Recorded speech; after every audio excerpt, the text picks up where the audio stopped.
What do you wanna be? Wanna be me? Well, come and see. Wanna be, man, I can't stand me. Wanna be us. Wanna be us. Wanna be us. Yo, what is going on, everybody, and welcome back to the channel. And in today's video, I'm bringing you a new video on how I make my thumbnails for Call of Duty Modern Warfare and for upcoming Cold War, since I've done a few already. I had prior to this, I had already recorded this video. I didn't like it as much, so I ended up deleting it off my channel, and wanted to work on it again, and here we are. So in today's video, I'm going to show you how I go and do the process of making my thumbnails for whether it be Booya, Santana, Tourva, or whoever the case may be. So let's get right into it. Alright, so what I'm gonna do, let's say I'm just starting out right here, right? I'm gonna go into create a new document, or whatever the case may be. You can go to here, or Control N on your keyboard, or Command N if you're using Mac, I believe. And that's what makes a new document. So I'm gonna title this template just like that. My width is 1280 by 720 because YouTube downscales it. Even if it's 1080, it's gonna downscale it to 1280 by 720, and my resolution is 300. So what I do here is create this new template. Let me close this other one because I had done this prior before. So let me do that. Now what I'm gonna do is I'm gonna go into Google and get screenshots for like a sky image or something like that, which I already have here. You can go around looking to whatever you like the most, whatever you think fits the style of thumbnail you want. But for this case, I'm gonna go with this this sky background right here. It's a pretty nice size.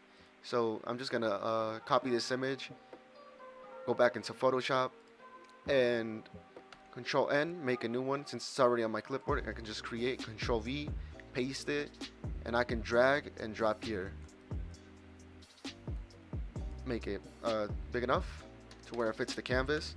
I'm gonna crop it to the size of my template, so 1280 by 720. I'm gonna leave it like that. Cut out that background, and now what I'm gonna do is I'm gonna convert this background into a smart object. After doing that, I'm gonna add a blur. I'm gonna add a Gaussian blur. I'm gonna add a 1.8 Gaussian blur around there. You can choose. You can be the judge of that. What a smart object does is that you can edit your filters and such. Because when you add a image, God, I can't talk. When you add an image, you can't edit those filters. They're just gonna stay on there. And when you make it a smart object, as you can see, it says here Gaussian blur, and I can change whatever I want. I can make it super blurred, whatever the case may be. And then what I'm gonna do is press Control U on my keyboard, and that's gonna bring in this hue and saturation. I'm gonna lower the lightness a bit and then lower the saturation a bit, because when we add the color corrections, this is gonna get a bit saturated. It might be way too saturated compared to the weapon. So next, what I'm gonna do is I'm gonna get a screenshot for some, right, like anime info. Let me see, because I know I got multiple. Let me open all these and see how they look. I might use this. Yeah, I'll use this. Okay, let me close all these other ones.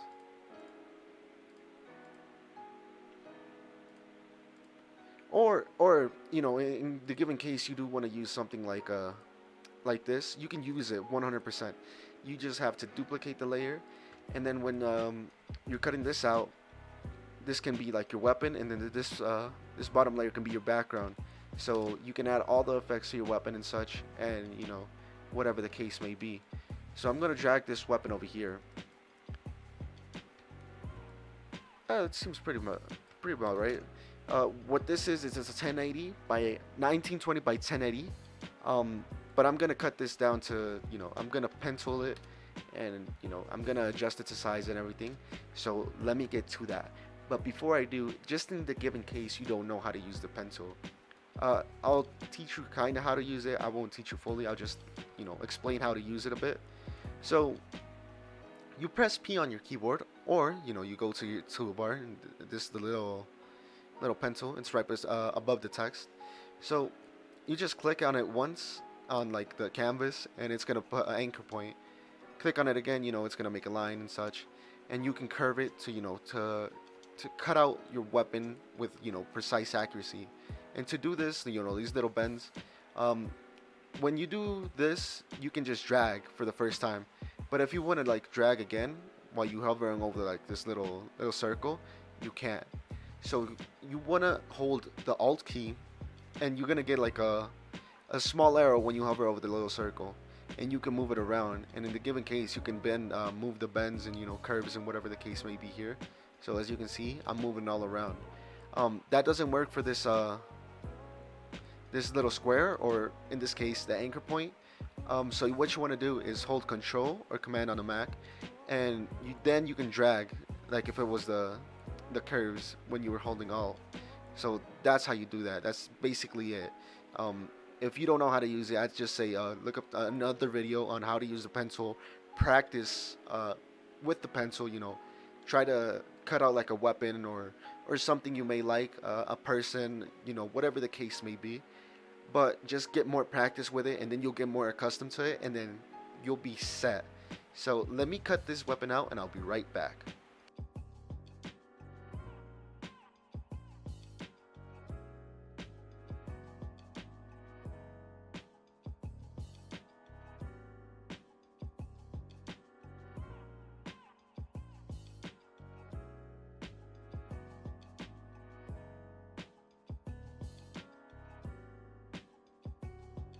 Alright, so now that we got our weapon, our pencil set down, and what you want to do now is you want to click on the layer, make sure it's selected, of course.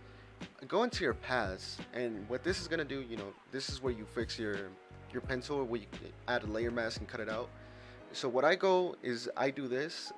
I click on the work path, Control, and click on the little thumbnail, and what that's going to do, that's going to select this, the weapon or your cutout, whatever you just selected with your pencil. And when you're selecting that, there's like a little square right beside the hand, as you can see, as right beside the mouse or the cursor, whatever you want to call it. Now you click on the work path and go down here and add a layer mask. Now this is I'm gonna delete my work path, but before anything, this happens to me a lot. In the given case, this happens to you too, where you cut out your weapon and only your background is left. Don't worry, you can fix that. Sometimes your weapon's gonna be left, and in this case for me, my Photoshop has been broken for quite a bit. It leaves my background. So you go back into your layer section, and then click on this little layer mask, as you can see right here. Press Control and I, and what that's gonna do is that's gonna invert the layer mask. And now what I'm gonna do is apply that layer mask and cut this out too. But now that's it's like a PNG, or like transparent, or doesn't have any background. It's not gonna affect the same. It's not like with the background and everything. So what I'm gonna do here is cut out this little space right between the hollow site. Do the same procedure for like the cutting out the background, and now there you go. You see, there we go. So next, what I do here is, if it's as if I was working with the work path, of course, I'm gonna hold Control and press on the little thumbnail, which is gonna select the weapon, all the weapon you cut out. And now you go into select. After going into select, go into the modify tab and contract. What contract is gonna do, it's gonna remove like 1 pixel, which is basically the default preset. So it's gonna contract 1 pixel. You can press Control J on your keyboard, and that's gonna make a new layer. Or you can grab a marquee tool and right click on it, and it's a new layer via cut or via copy, whatever works. But as you can see right here, it cuts out 1 pixel of the whole weapon, or whatever you may be cutting out. Just in the given case you don't want like some sort of like details from like the background and such. For example, right here, I don't like that, because I feel like it messes up the thumbnail. It's my OCD. But as you can see, from doing that, you can remove it. So now you don't need that bottom layer. You can just leave it at that. And here is where the juicy part comes. Okay, so now that we got that set, what you want to do is, when you want to make your weapon, or your design, whatever the case may be, your cutout, you want to make that into a smart object too. because in the given case, you know, you want to edit your filters or whatever you're gonna do to it. You just want to be safe when it comes to it. So what I'm gonna do now is I'm gonna go to filter, and then go to camera raw filter, which the shortcut is Control Shift A on your keyboard. And now what I like doing here is just in the given case, you know, someone sends you a screenshot that's not well, you know, the colors aren't, you know, as you want them, or they're like super off, or you know, whatever the case may be. It may be from like your console, your PS4, your Xbox, and you know, those screenshots don't look the best. You know, they looked washed. If I were to say, like, find a word to use, they looked a bit washed. So what I come and do is I edit them a bit with exposure and, you know, all these effects. So what I like doing is added a 0.05 exposure and play along with like the effects right here. Like you can add more contrast and such. This was taken by like a Elgato, so you know it doesn't need much, but I'm still gonna add some just in the given case, you know, just to set an example. So what I'm gonna do is add like a bit of contrast, not too much. You know, you don't want to go crazy with it. Well, depending on the, you know, the screenshot, of course. But in this case, I'm just gonna go with like 11. Play along with like the highlights. Don't make them too bright because you know it's not gonna look the best. For when you add the color corrections, it's just gonna look a bit way too off, way too bright. Shadows, make that a bit darker. Whites, not much. You know, the whites controls a lot of this. You know, brightness and such. So I'm just gonna add like a +2. And then blacks, I like adding a lot of blacks when you know, it's not dark, so I'm gonna do -11. So right here for texture, clarity, and dehaze, texture I add 100%, and then clarity, depending on how much clarity I add. So let's say I add 16 clarity, I'm gonna reduce this to like 75, you know, texture, or lower. You can play around with it, you know, get it to your liking or whatever the case may be. And then look at your dehaze. And depending on how your dehaze looks, you know, you play around with it, because sometimes it makes your weapon orange, sometimes it makes your weapon green, blue, whatever the case may be. So I just add like a +6, +2, you know, not very much dehaze. I don't like adding very much of it.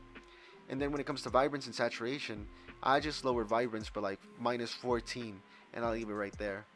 And for, you know, other screenshots, I go into the detail section right here. Like for example, on like PS4 screenshots, they're not the best. They're not sharpened. They look, you know, bland. They look washed in color, everything. So what I like doing is adding a bit of sharpening. So I added like 40, a 1.4 radius, 1.5, make the detail like 30, and then I go to noise reduction, turn that up to like 45, and the detail I turn that to 75. And now what that does, it makes your weapon a bit more, you know, more realistic, or it makes it pop a bit more when you're gonna add like brushes and such. So it looks better. So I'm gonna adjust that, put that like put that towards the edge of the, you know, the canvas. So now that I got that done, I'm gonna add effects. So I double click on the layer. I'm gonna add some effects like a drop shadow, a color overlay, which is not gonna be some crazy. So I add a color overlay. Let me just take this drop shadow off and make it overlay. The blend mode set to overlay, and very small, like 7%. It depends on like the weapon, of course. If it's too dark, if it's too light, I just add like a 7%, 5%, none too crazy. Max I add is 15%, but I rarely do that. And now what you want to go to do is go into, let's say let's reset this to default. So it's gonna do this, multiply whatever the case may be. I change that to normal, opacity like 50, distance 3, size 7. That actually looks pretty good. I'm not gonna lie to you. Maybe play around with the size a bit, you know, whatever the case may be, to find you know, something to your liking. So I'm gonna leave it at that. So prior to this, I used to add like a inner glow and make it a vivid light, and just make it like a bit bigger. I don't do that anymore.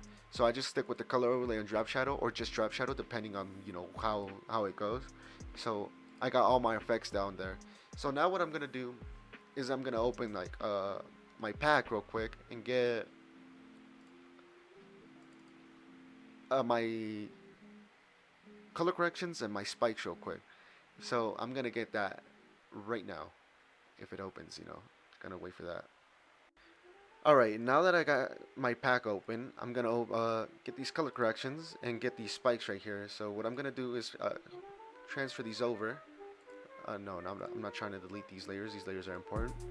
So I'm gonna transfer them over to the template. As you can see, what I was saying before, the background looks a bit too bright, so I'm gonna go into the hue and saturation to where I can edit these, background, and like eliminate some of that saturation, some of that lightness, that it's interfering with the background. You can do that to the weapon too. You can go into your camera raw filter, lower the exposure a bit. So for example, I can lower it to 0.20 or something like that, 0.15, and make that minus, because I forget sometimes. And it's gonna make it a bit darker. You could also take off the color overlay, whatever the case may be, whatever you can do to your liking. And now what I like doing here is I add a new layer. So let me title this background BG Kilo, and then this is gonna be brush 1. So what I like doing here is I go into my blend mode, and then I go to linear dodge add, and that's one of the best blend modes for like brushes, adding small details. What I'm gonna do here is lower the opacity to like 62 and the fill to like 71. So what that's gonna do, it's gonna reduce how bright stuff is. So for example, let me just duplicate this and just raise everything to the max. It's not gonna look bad, but it's a little too much for my liking in in this case scenario. So I'm just gonna delete that, leave it as is. Open up your brush, what's it called, you can drag like this, make it like your hardness go up and down. By holding your alt key and right clicking, you can drag left to right to make it bigger and smaller, up and down to adjust your hardness to your liking. And that goes for the eraser too. As you can see, I can move it around just like if it was a brush. So what I'm gonna do, I'm just gonna make this bigger again, go back to my brush, and then for this you press alt, like if you were gonna make it bigger and smaller. But in this case, instead of right clicking, you left click on the color you want. So right now I'm clicking on this little gold color. As you can see, I'm adding like a highlight right there. Gonna highlight that. Just add like where you feel like it looks good. Don't over exaggerate and add like crazy brush effects all over the place. So in this case, I'm just gonna add it right there. And now what I'm gonna do is I'm gonna add duplicate that layer and make it brush 2. I can't type. Brush 2. And now what I'm gonna do is I'm gonna erase whatever I have here, and I'm gonna lower the fill more, and I'm gonna lower the opacity more to like a 45% opacity and 52 fill. So now what I'm gonna do with that is I'm gonna make this is like for like highlights or whatever the case may be. You can play around with this as much as you like. You're the judge of how you want your thumbnails to be, or how you want them to look. So I don't want them that crazy. I don't want this one that crazy. This template, of course. And I'm just gonna add like highlight some around the weapon and such, to like some dark areas or areas that already have highlights that would make it look good, of course. So there we go. Next thing I'm probably gonna do is go back into Google and search up for skull icon PNG, just for like for the kills or something like that, right? So search around for something you like. So like this skull icon PNG, this one looks really good. I already have it, so you can go ahead and download it yourself. And let me transfer back over to Photoshop real quick. And since I already have it, I'm gonna open it up real quick. So icons and assets. Wait, I think I already have it. I believe. Don't get me too wrong, because I know I have one right here. Yeah, I have right here. So this is the skull icon I'm talking about. I don't know if it has like a little stripes or something. Yeah, it does have little stripes. So what I like doing, because sometimes you get fooled by these wherever you download these sites, right? So what I like doing is holding left click on here on your marquee tool and go to elliptical marquee tool, and now you're gonna hold shift and drag down. What that's gonna do, that's gonna make an even and perfect circle. I'm gonna put that towards the middle, Control and J, and duplicate that, and now you got a good and transparent skull icon. So now we got that. We can add some color correction, some effects, not color correction, some layer styles, add a stroke, add a a drop shadow, make bigger, more distance, whatever the case may be. Make it smaller, a bit smaller. And then here, I like using Gotham Black for text. So I'm just gonna do question marks right here, right? I don't have any specific number I want to, and want to add. So I'm gonna double click on that, add a stroke. This stroke I'm gonna make black. There we go. I'm not gonna add much to it, like a 5 stroke and then a drop shadow, and that's pretty much it. You can play around with that too, whatever you want to do. I'm gonna press Control G and group it, or you can press on one layer and shift and press on the other, or press Control. And what that's gonna do is you're gonna select both layers. You can go down here, and that's gonna create a group. So I'm gonna title this Kills. Oh my God, my caps lock is on. Kills. Put this towards the corner. Angle a little bit, and there you go for the kills. And now for this, you can add multiple things. You can add emojis, you can add more things. For example, like the what's it called, like the little card showing the variant, whatever the case may be, of course. I have a lot of stuff right here that I could possibly add. Let me see what I can use. Oh, hold on, my downloads, I got more stuff. So basically here I got screenshots for like stuff. Since buyback quads was very popular, we can use these 2 screenshots I got. What I'm gonna do right now is I'm gonna zoom in, and I'm gonna see where this little small line ends. You press Control R to get this little ruler, and you can drag down, and I'm gonna place it perfectly on like the square. I spaced out right there. I'm sorry. I couldn't even think. I didn't even know what to call it. Alright. This is looking good. I like doing this like very even. Alright, so now that I got that done, I'm going to do this for this other screenshot as well. I'm just going to adjust it a bit. I'm going to grab my marquee tool and make it rectangular this time, because we just used it for the circles. We used the elliptical. So we're going to cover this and then press Control and J. And then what that's going to do is that's going to duplicate only this buyback quads icon. And now for this buyback quads, I'm going to put this like a 281. Make it, symmetrical, even, whatever the case may be. And here, just 32.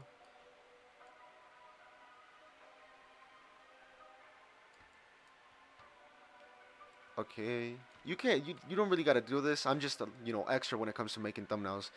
I like them being nice and even and precise. So what I'm gonna do for this one, I'm gonna press L, and I'm gonna grab this polygonal. I don't even know how to say it. This second lasso tool. So I'm gonna click on this little small, the blue line, and I'm gonna keep dragging. I'm gonna press hold Shift, so that makes it a straight line.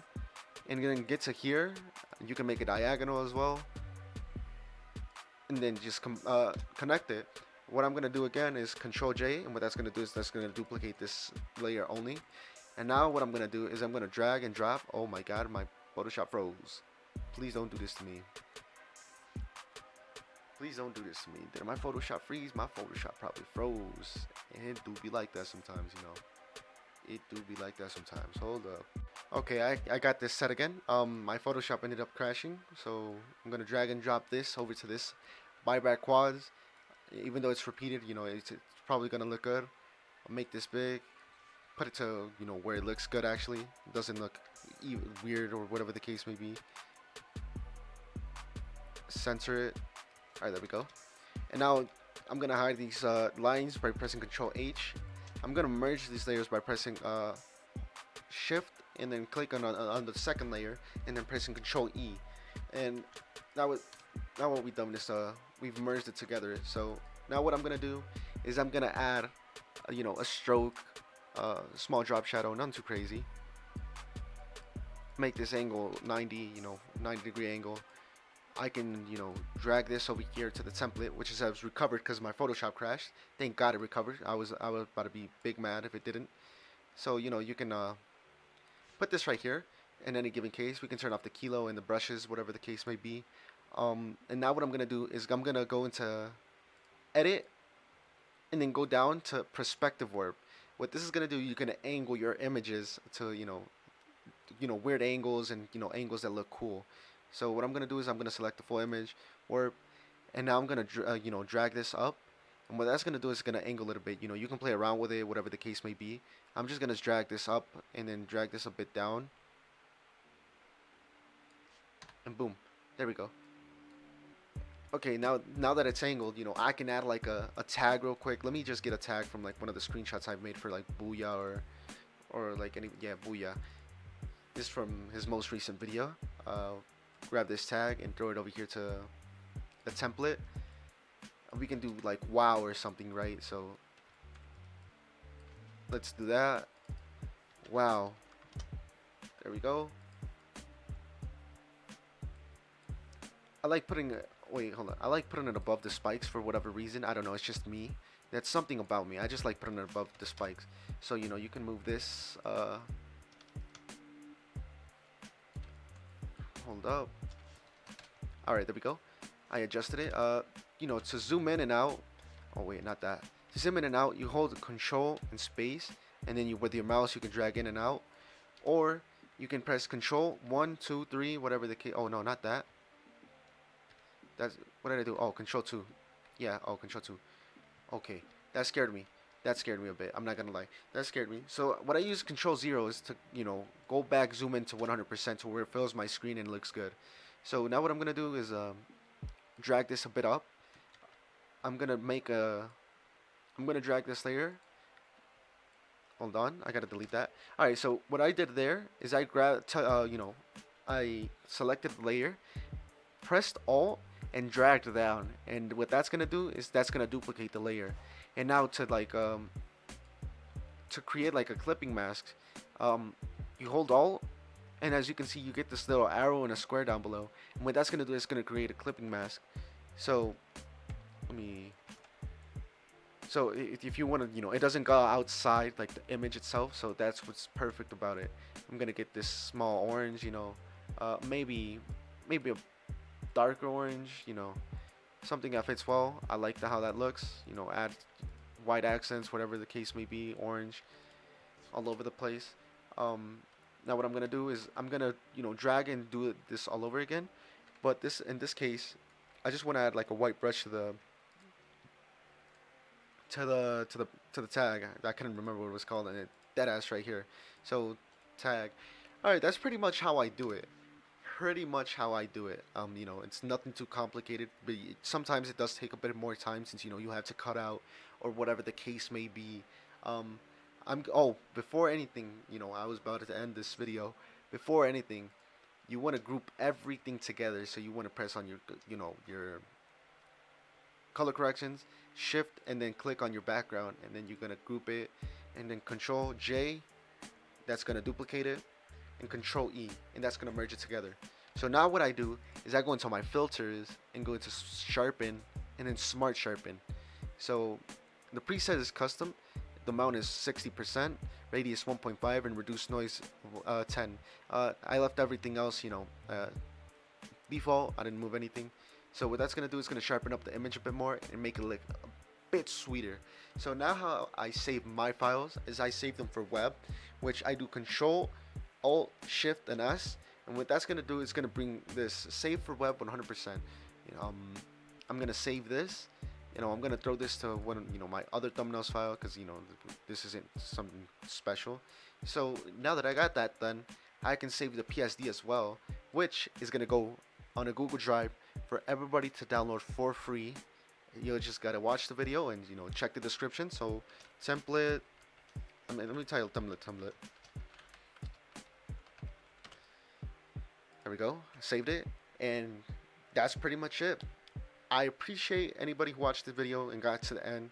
So this is how I make my thumbnails for everybody I work with: Booya, Lucky, Repulse, Diaz Biffle, Tourva, Redman Lions, Santana, all them goats.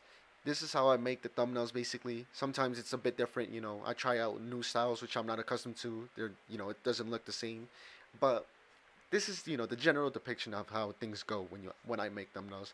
I also make thumbnails live on stream at twitch.tv/mixdzn, same as my YouTube. And basically, that's where everything goes down live. You know, you can see all the action go live. You know, interact with me, whatever the case may be. And well, that's pretty much it. I appreciate you watching this video. Drop a like, show some support, and I'm out. Peace.